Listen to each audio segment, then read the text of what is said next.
कई बार ऐसा होता है कि एग्जाम्स दे रहे और रिजल्ट पॉजिटिव नहीं आते, तो बहुत सारे लोगों के साथ ऐसा होता है कि मतलब हम कहीं और जॉब कर रहे हैं यार, ठीक है जिंदगी चल रही है, मतलब क्यों ये करें, नेगेटिव थॉट्स ज़्यादा हो जाते हैं। तो इस नेगेटिव मेंटेलिटी के साथ सिविल सर्विसेज क्रैक करना बहुत मुश्किल होता है। एंड एक और क्वेश्चन है कि मैक्सिमम स्टूडेंट्स जो यहाँ पे शायद आईआईटी और एम्स वालों को छोड़ के बहुत सारे लोग नोट्स कभी नहीं बनाते, तो मुझे बिल्कुल भी आइडिया नहीं कि नोट्स जो सिविल सर्विस के लिए बनाने चाहिए।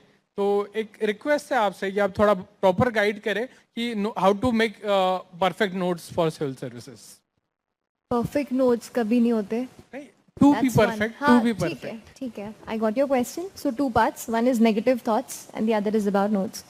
सी, negative thoughts come to us every single day and they might come to you every single hour, but I'll again repeat that you'll get 5,000, please sit, that you'll get 5,000 questions and 5,000 doubts in your mind. You just have to find that one single positive light which you get at the back end of the tunnel.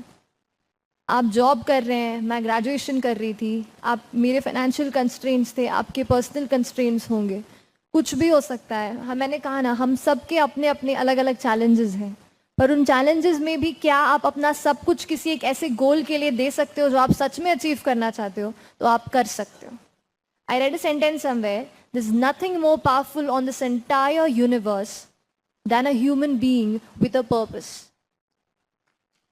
अगर आपका purpose है और आप सच में ये चाहते हैं कि ये जॉब मेरे लिए नहीं है और ये एग्जाम मेरे लिए है, तो अपना सब कुछ उसको दीजिए। मैंने कहा ना, negative thoughts, negative circumstances, negative events and negative people, इनसे दूर रहिए। कोई दिक्कत नहीं, थोड़े टाइम तक अपने आप को अपने अंदर रखिए, अपने आप से बातें कीजिए। अकेले होंगे, मम्मी पापा ही होंगे, कोई दिक्कत नहीं है। 1-2 साल ही मांगती है हमारी लाइफ हमसे। सच में आप कुछ भी कर रहे हो, 1-2 साल ही करियर के कुछ अच्छे प्राइम टाइम होता है जो हमारी जिंदगी हमसे मांगती है, दे डालिए उसको, सच में रिजल्ट अच्छे आएंगे। और दूसरी चीज़, कमिंग टू नोट्स, कुछ भी परफेक्ट नोट्स नहीं होते। हाँ, हम लोग स्कूल में नोट्स नहीं बनाते, जो मैम बोर्ड पे लिखती हैं वही लिखते हैं। लेकिन होता क्या है कि यहाँ पे नोट्स क्यों बनाना ज़रूरी है कि मटीरियल बहुत सारा है, इतनी सारी बुक्स हैं, इतना सारा मटेरियल है, पर अपने लिए क्या ज़रूरी है ये आप खुद ही समझ सकते हो। अगर मुझे कोई चीज़ अच्छी लगती है, इसका बेस ऑलरेडी मेरे पास है, तो इसके मेरे नोट्स अलग तरीके से बनेंगे।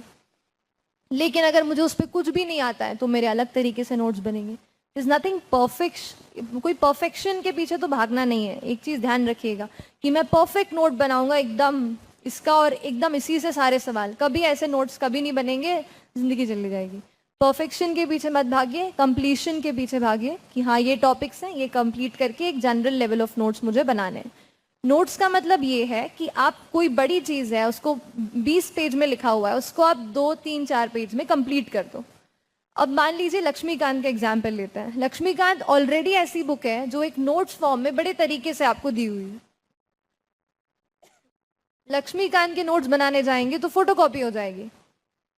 लेकिन अगर सच में अगर पॉलिटी का कोई सेक्शन है, मान लीजिए डीडी बासु करके किताब है, तो उसमें मुझे लगता था कि नहीं, यहाँ पे फंडामेंटल राइट्स बड़े अच्छे से दिए हुए हैं, जो शायद यहाँ से पढ़ूंगी तो अच्छे से लगेगा, तो उसके मैंने नोट्स बनाए। एक सेकेंड प्लीज, एक्सक्यूज मी। मतलब ये है कि कोई चीज़ अगर एक्सपैंडेड फॉर्म में दी है and you like it, if you feel कि this can enrich my answer and my knowledge, अलग से उसको नोट कीजिए अपने पेन एंड अपने इसमें। कई लोग ऑनलाइन नोट्स बनाते हैं, मैं पेन एंड पेपर प्रेफर करती थी उस तरीके से। तो बुक्स का वैसे होगा, कंडेंस करनी है चीज़ें, कोई बड़े में लिखा है उसको शॉर्ट में करके फ्लो चार्ट बना सकते हो, एरो उससे लिख सकते हो, कुछ भी करके अपने फॉर्मेट में लिखना है, बस दैट्स इट।